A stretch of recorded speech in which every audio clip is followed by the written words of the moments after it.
Everybody, welcome to our Thursday live USMLE prep series. Today we're doing this the old trusty duos over here. That's right. Woot! So we have Dr. Roland Zhang gonna give us some knowledge on last week's question. Thank you. And once again, we have the wonderful, brilliant, and extremely talented Miss Megan Crick. Thanks. For some reason, you haven't fired me yet. You know? Do it again, right? So once again, happy Thursday. Thank you, everyone, for joining us today. Today, we're talking about the secondary effects of TB management. Where's the question? There he goes. So let's go through the question again together. For those of you who have not seen it, let's go through it together.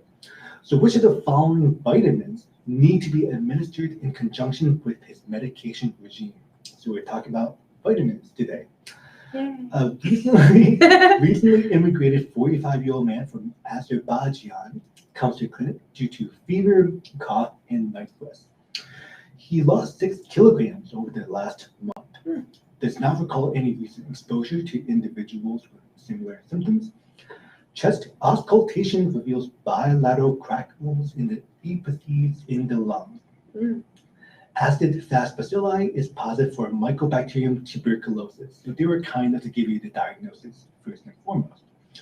Patient is diagnosed and treated with the appropriate regimen. And once again, which of the following vitamins need to be administered in conjunction with medication regimen? So for those of you who have not had an opportunity to play along, what do you think is the correct vitamin to supplement his medication regime? If you know, please comment below so that we can kind of all work through it with each other. And for Megan to judge you all. No, trust me. No you guys, I have full-on faith in you guys. Also, if you have any questions that you want us to answer, please, again, comment below. We'd love to, take this time to answer those questions and, work through these questions with you guys.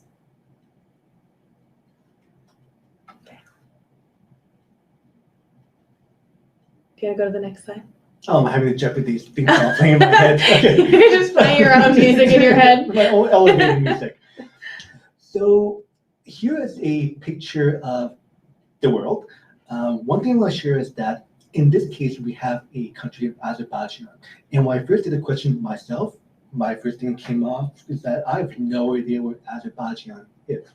So if you look here, it's located right here. A little geography lesson.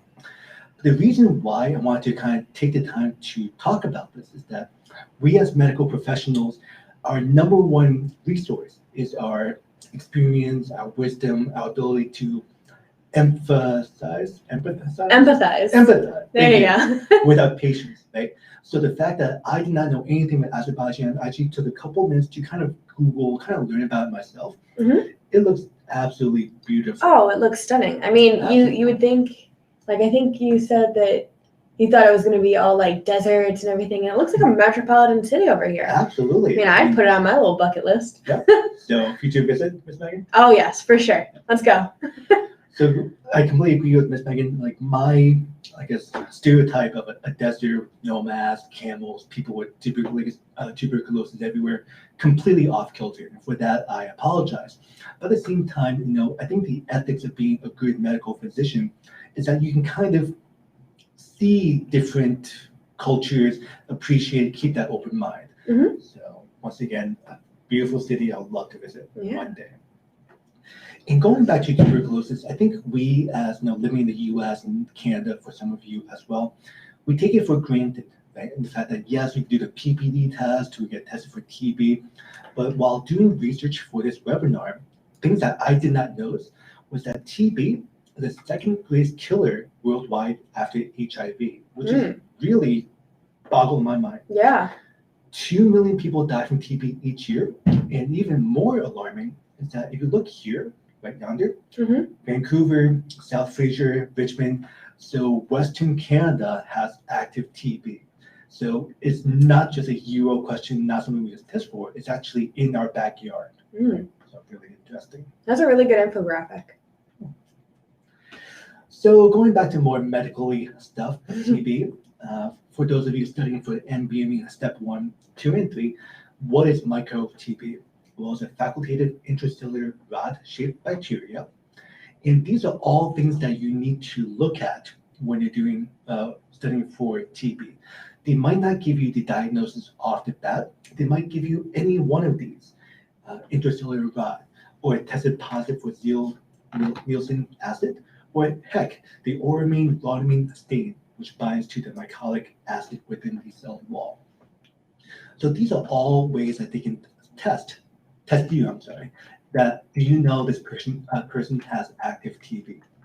I took the liberty of adding these 2 slides of a chest X-ray with the apical growth right here, the miliary seeding, and then if you look here, we have the latent infection which is healed, the active cavitary lesions, and then miliary or the tiny millet seeding all across the lungs.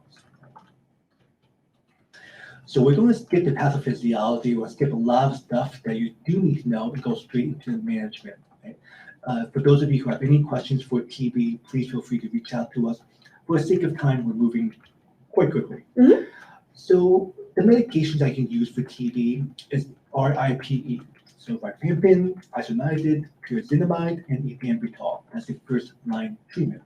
However, if the patient is not having a good reaction to it, use the second-line treatment for drug-resistant TB, the aminoglycosides.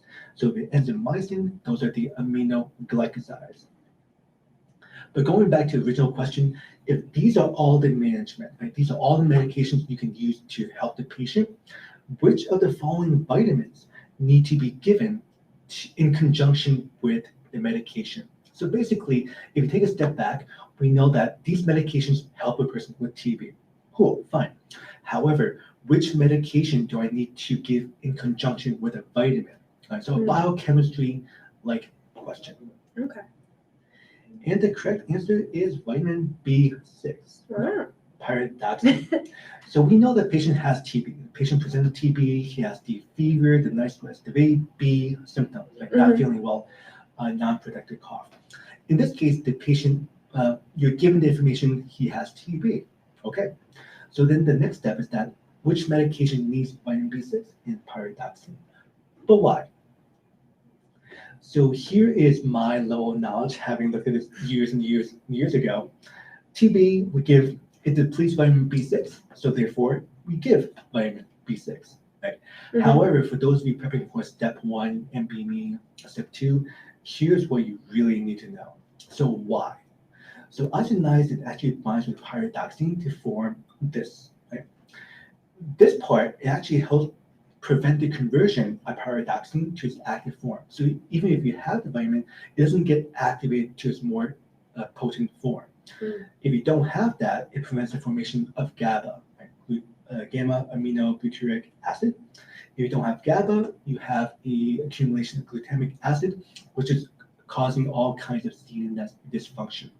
Long story short, you want to preload with vitamin B6 to prevent the offloading later on. So vitamin B6 is the correct answer.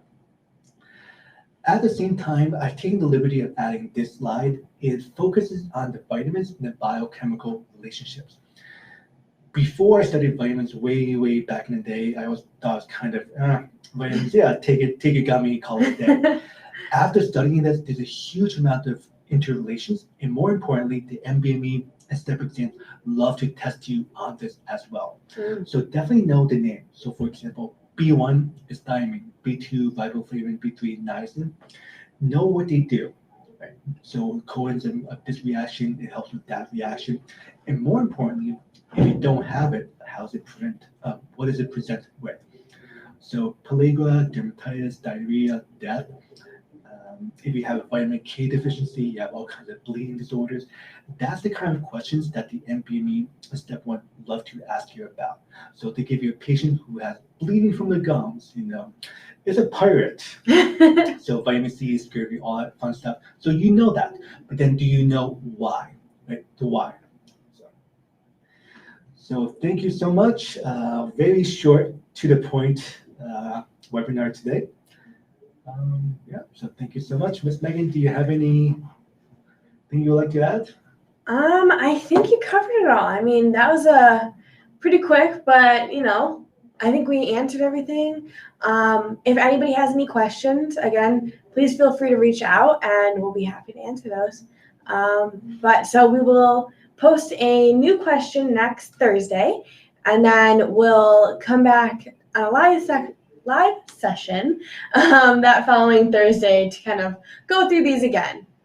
So thank you all. We hope you have a great weekend and a great rest of your day. Bye, guys. Take care.